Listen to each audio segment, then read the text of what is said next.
The disrespect is getting out of hand because following Rajakovic's passionate response to the corrupt officiating that was going on during that Lakers game, a lot of pundits and people around the NBA had some things to say about Darko's sort of rant and ended up disrespecting the Raptors head coach as well as Scottie Barnes while doing it. So we'll break down what was said, what's the talk going around the NBA, because frankly, some of it's pretty stupid. So we'll discuss that, including the Raptors having a very solid game against LA Clippers last night. Couldn't pull out the W against the league's probably best team since over the past month and a half, but still had an inspired performance without the likes of Pascal Siakam and Jakob Poeltl. So lots of stuff to dive into in this video, but before we do, folks, again, over 57% of our viewers are not subscribed to the channel. So if you want to stay up to date with all of the latest Toronto Raptors news, it would mean the world to me if you guys could hit that subscribe button. But let's dive into what's been going on, because everyone saw the passionate rant from Darko Rajakovic following that Lakers game and,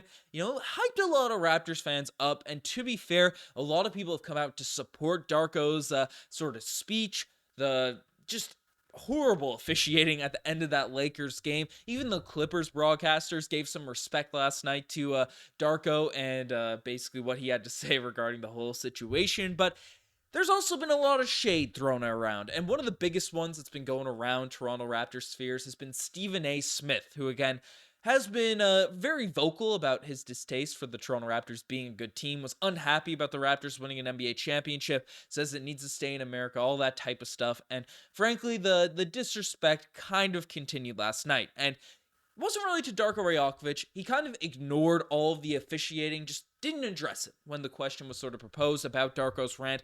Didn't care about it, didn't address it, said, hey, this doesn't really matter. But what he really sunk his teeth into was what Darko had to say about Scottie Barnes. Because in his rant, he passionately called Scottie Barnes a guy that's going to be a star, an all-star, and the face of the NBA in the future. So he's a guy that should be getting the respect the same way LeBron James and Anthony Davis do, from the officiating. And basically, sure, that's Scottie Barnes is not the face of the NBA. There's no ifs, ands, or buts about it. But the fact, considering his stats, considering what he can do on both ends of the floor, there's no reason he couldn't grow into that sort of potential, especially with the development we saw him have this summer in terms of his season this year. But Stephen A. Smith definitely had, from the video, from his reaction, a problem with Darko, even if it's a little bit far-fetched, having some support of his young star player. Basically coming out in his rant and saying that he has an issue with Darko Rajakovic calling Scottie Barnes the face of the league. The face of the league, somebody needs to remind him of who Anthony Edwards is,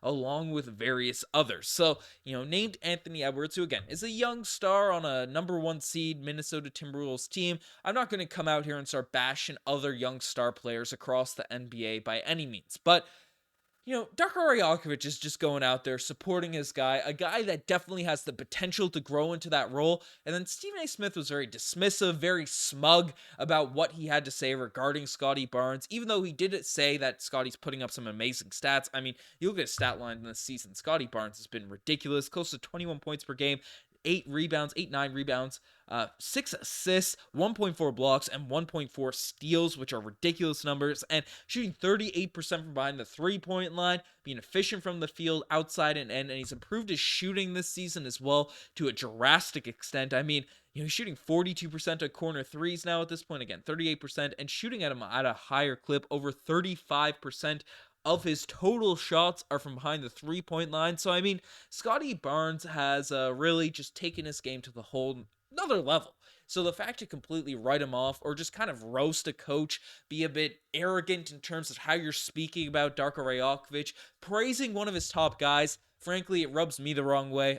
Comes off as very disrespectful. The wording of how he sort of did it, again, can't bring up the copyright for these ESPN stuff, but I mean, it just left a bad taste in my mouth, what Stephen had to say, even though he did, the words, the quotes specifically don't really articulate how Stephen A. Smith was addressing it. It was very coming off as like, you can't be saying that about Scottie Barnes. No world where that happens. And almost inferring Darko's kind of stupid or, not smart for kind of saying that. So I wasn't happy with it, but the more disrespectful thing that came out was actually from Evan Turner, who is a guy I was frankly a fan of, and, he dated someone from Newfoundland, which is a wild story that people don't know about. But so he's around St. John's for a little bit, which is obviously my hometown. But he came out and said on Instagram, basically following Darko's rant, saying you got to let your assistant coaches do the rant when you have an accent. And then Dennis Schroeder, you could see, sort of responded to that, you know, the clear disrespect, clear kind of, you know,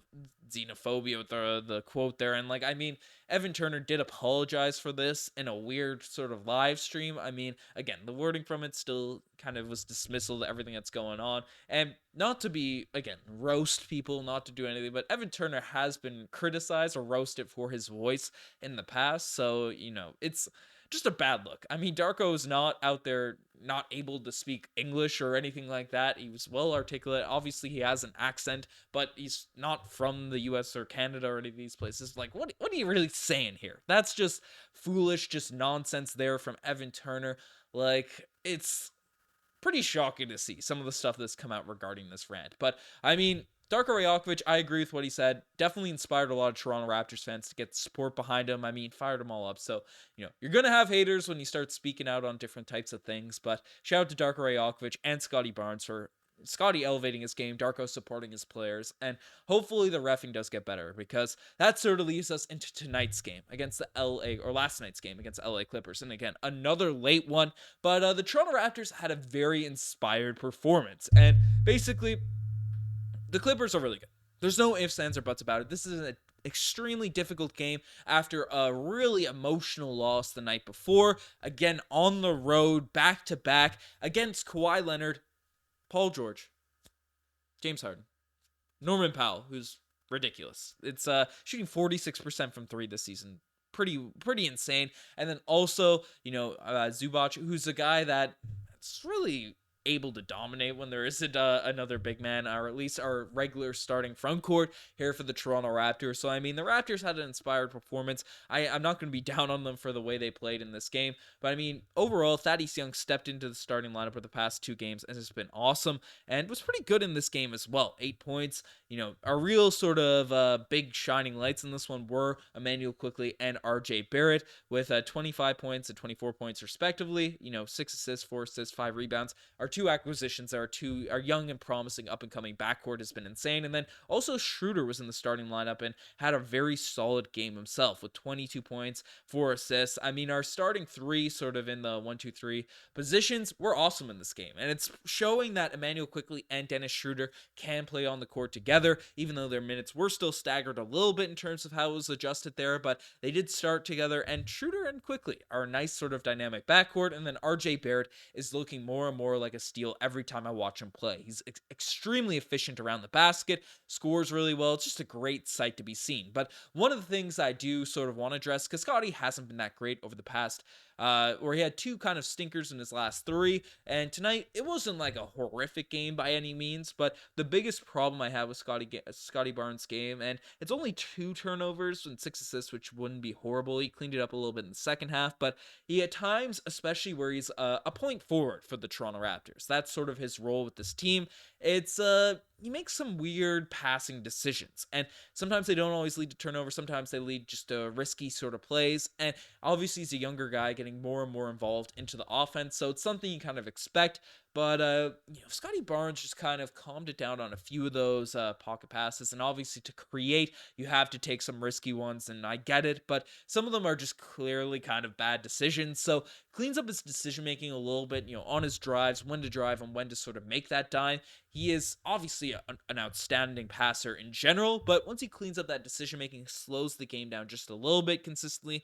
And Scottie Barnes has probably been our most consistent best player this season, but last couple games I've noticed, especially now where the roles changed a little bit, you know, he's finding his role, forcing his possessions a little bit too much at times. So, you know, that's just the one critique I do have on Scottie Barnes. Again, he's going to be a star. He has been remarkable over the, you know, this entire year. So not worried about Scottie Barnes whatsoever, but also off the bench, Jonte Porter and Gary Trent Jr. in this one.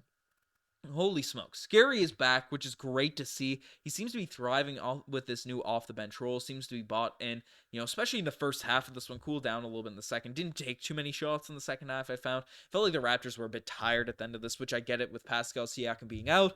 Extended roles. I guess the bench guys aren't getting that many minutes. But Gary knocking down shots is a huge positive for this team. And then also Jonte Porter, who's a guy that has really stepped up, dealt with some foul trouble last night, but 9 points, 7 rebounds, 4 assists, and did have 3 turnovers in this game. Again, 3 turnovers, 4 fouls. Forces it at times, but you can tell he is very has great basketball awareness. His basketball IQ seems very strong. Even the passes are forced. It's almost like Scottie Barnes to the same extent. My same criticisms. And against a team like the LA Clippers, who have Kawhi Leonard, Paul George, able to pick off those passing lanes, some size, a really strong defense. I mean, you're going to have some turnovers if you're trying to create. And Jonte does get a little bit out of control at times, but the way he makes reads is a huge positive. And as a guy that I've been impressed with enough to say, hey, I'm happy with him sort of as a backup center position. Now, yeah, with Jakob Poeltl out, he's kind of with that. Now, I guess that is starting at the center spot, but Jonte's probably in a little bit more of an elevated role, but I have been happy with his performances, so no complaints with how he stepped in. Boucher has sort of disappointed me a little bit since Jakob Poeltl's gone down. In this one, forcing a couple too many drives, from airball on a three, had a nice rebound and stuff, but again, I think he's a guy that deserves rotation minutes. Give him that run, see how he's doing, because when Boucher is good, he is really good. And then McDaniels, again, 13 minutes in this one, not doing anything to really stand out. Not horrible on-ball defense, getting a couple fouls, but he was solid. And then Garrett Temple also hit a three, which is great to see. So, the Raptors, again, schedule loss without Pascal Siakam, Jakob Poeltl back-to-back on the road against the league's probably best team over the past month and a half. You're going to lose that game, but still an encouraging sort of game for Toronto. And hopefully now, with the schedule, it's currently a difficult road trip that they're on, but the Raptors can get some wins. I mean, it's going to be difficult to catch the upper pack of the Eastern Conference given the sort of position Toronto put themselves in at the start of this year, but it's not impossible. We just have to stay ahead of the teams like the Atlanta Hawks, the Chicago Bulls, and Brooklyn Nets. And then I'll be sort of encouraged and probably won't make a deep playoff run this season, but I'd like to see the Raptors have an encouraging finish to this year, clean up the roster, and then maybe make a push in the playoffs, make a surprise sort of run, or